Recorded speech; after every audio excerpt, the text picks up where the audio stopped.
My, how things have changed when it comes to attending college and the tuition that is required for students nowadays is completely different than when I attended school. In fact, I never took out a student loan ever in my 4 years of college for my master's degree and then my second master's degree, never took out a student loan. And people ask me, well, Paul, how did you pay for college? I paid for college by one word: work.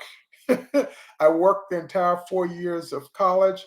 I was on active duty in the Air Force when I received my first master's degrees and then my second. And so the topic today is going to be about how to deal with student loans, which comes out to about $1.75 billion for people here in the United States who owe loans on colleges, campuses, and they owe a lot of money. And again, I state that I worked the entire time, but of course, today, students wouldn't be able to make as much money to pay for college then. And so, what I have to say now, I want you to learn a little bit more about the different types of student loans and then about a few programs that are out there. I delivered a program for City University of New York early in the year. It was a financial literacy program. And part of what I'm going to discuss today is going to be some of the items that I covered during that time. But making this unique for you, as I stated before, student loan debt plays a significant financial burden in the United States, with millions of borrowers struggling to pay off their loans. And as of this year, the total amount of student loans in the US exceeds 1.75 trillion, and with about 45 million Americans carrying student loans. I also want to point out that I have a daughter who's a junior in college, and she's never had student loans. So how did we able to pay for her tuition? Well, fortunately, in high school, she had really good grades. And so she and I got our laptop computers off and we applied for grants, scholarships. And then one organization, for example, they just simply wanted a 3-minute video and they provided her with $3,000. So things a little bit more creative now today than it was when I went there. And my daughter doesn't have a job. She's going to school full time. And I have a son who's a senior in high school, so he'll be going to college as well. So I'll get another bite at the apple, if you will, as I become a empty nester. Now, before I get started and rocking and rolling in here, I want to put up what I always put up, and that is what? My one slide. And of course, the one slide talks about student loans. And then what I'm going to really drill down on is finding out more about more programs to pay off student loan debt to help you that are listening. And of course, I know this particular episode won't apply to everybody, but you have friends, you have colleagues, you have family, and then you have people in your community, so they need to know about this. So on average, borrowers owe approximately 28,000 upon graduation. And that number adds up over time if that loan is not paid off. I know some people here in the Washington, D.C. area that has student loans, and now 20, 30 years later, they owe more on that loan because they really couldn't afford to pay it off because the job they had just didn't allow them to pay the extra. And so I want to talk to people about the different ways, and I will. And so here are some different types of student loans that are out there. They're federal student loans, and they account for the majority of the student loan debt, totaling over 1.6 trillion. That's trillion with a T, mind you. 1.6 trillion. That's a lot of money. And you know, me being a green eye shade type person who had worked for comptrollers and accounting departments, budget and finance for decades, I just think they're charging too much for college now. Okay. And that's pretty much the way I see it. And then there's this thing called the private student loans. And what that entails, these loans are provided by private lenders, and they make up around 140 billion of the total debt of that 1.75 trillion with a T. I'm so glad I'm not in college today. So let's look at the different types of student loans that are out there. And I'll get this up here for you in just a second.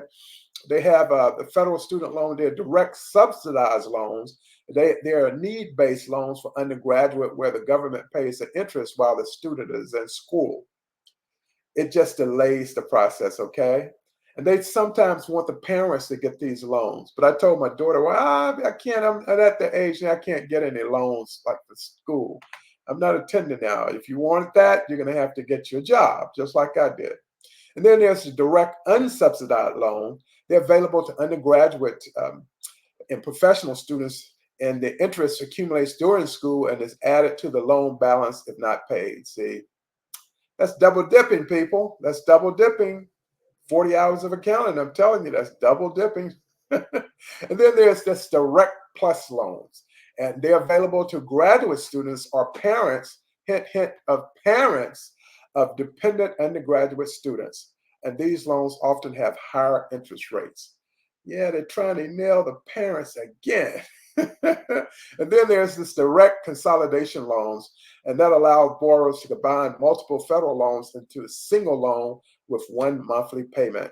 And then there's this private student loans, and that entails and provided by banks, credit unions, and other financial institutions, and interest rates are often higher than federal loans, and repayment terms are less flexible.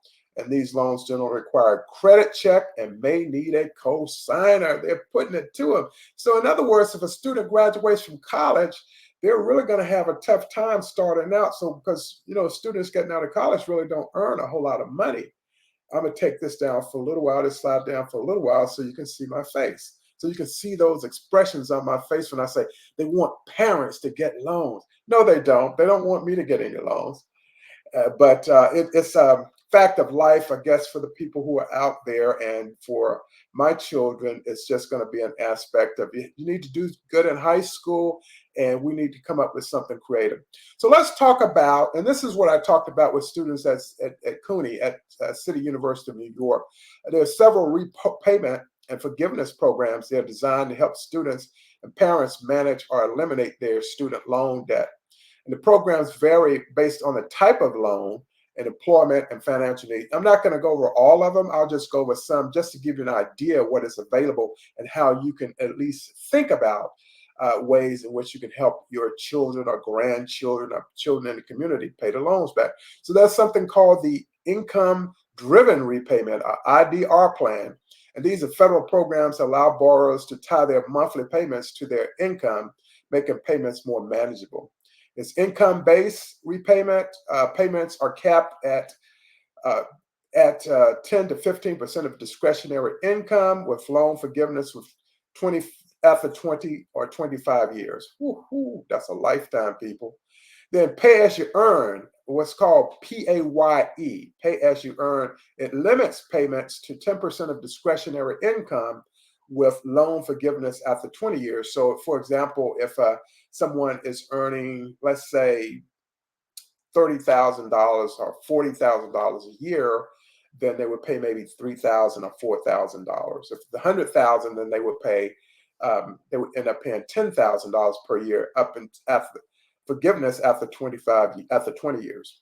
And then revised pay as you earn, repay, REPAYE, is similar to pay but available to more borrowers, with loan forgiveness after 20 years for undergraduate loans and 25 years for graduate loans. So if your child is thinking about, or your grandchild is thinking about getting a master's degree or a doctorate degree, then there's more honey that has to come out of that jar.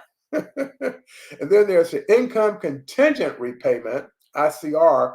Payments are the less of 20% of discretionary income, or the amount you'd pay on a 12-year fixed plan.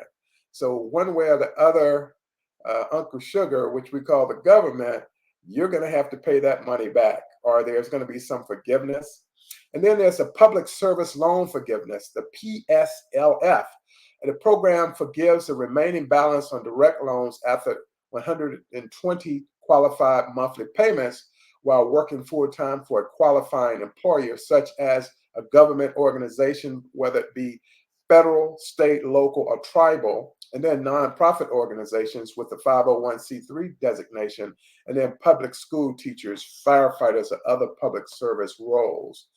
And then there's a teacher loan forgiveness, which I totally agree with. It offers up to $17,500 in loan forgiveness for highly qualified teachers who work in low income for 5 years, low income schools for 5 consecutive years. And then there's the military service, of course, which I serve. So several branches of the U.S. military offer loan repayment assistance programs for those who enlist.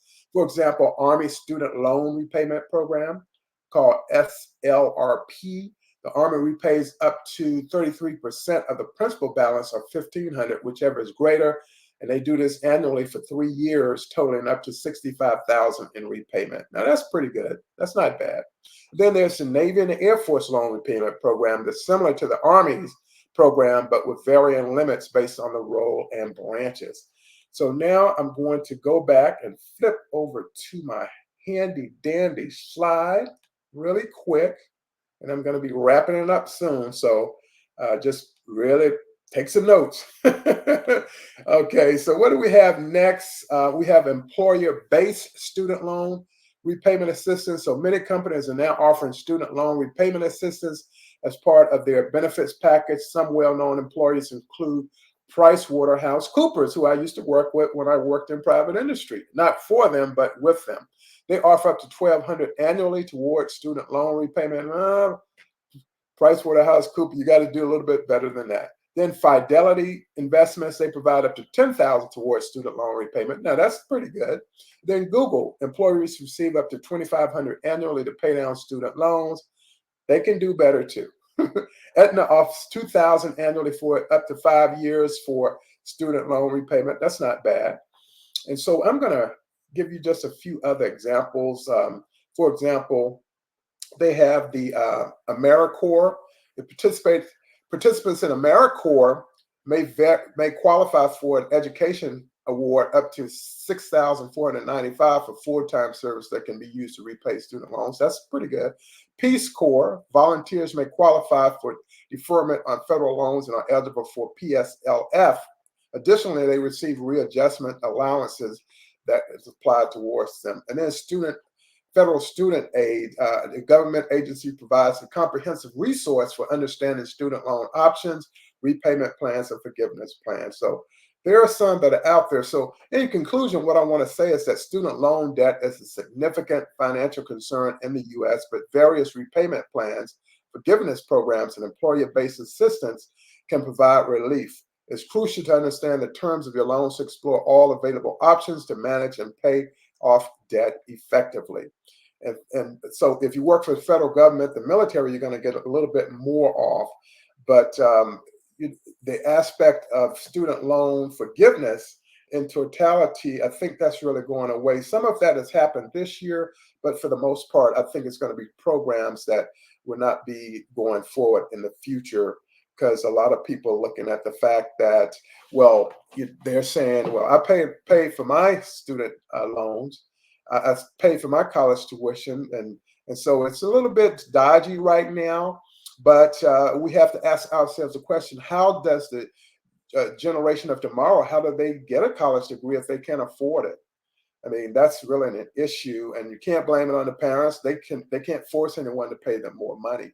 But I wanted to pass this on to you today so that you can get a better understanding. Go back and listen to this once or twice. Also, listen on Apple Podcasts and give us a 5-star rating. Give me a 5-star rating with some positive comments as well, in my efforts to really help people to better understand that finances and student loan debts at 1.75 trillion is an issue, especially for us taxpayers. So what I want you to do is subscribe to my channel on YouTube as well. I have this here, and I'm also providing a free financial coaching session for about 15 to 20 minutes. And I have that strolling on here as well. And I would love for you to see this particular episode in its entirety. And you can go to YouTube and look for Wealth Academy podcast, and you'll be able to see that. My time is up, and I thank you for yours. This is all about student loan debt, and hopefully this will help you to better understand the process. Have a great day, and this is episode 283. Enjoy your day, and I'll see you on the next episode of Wealth Academy Podcast. Enjoy your day.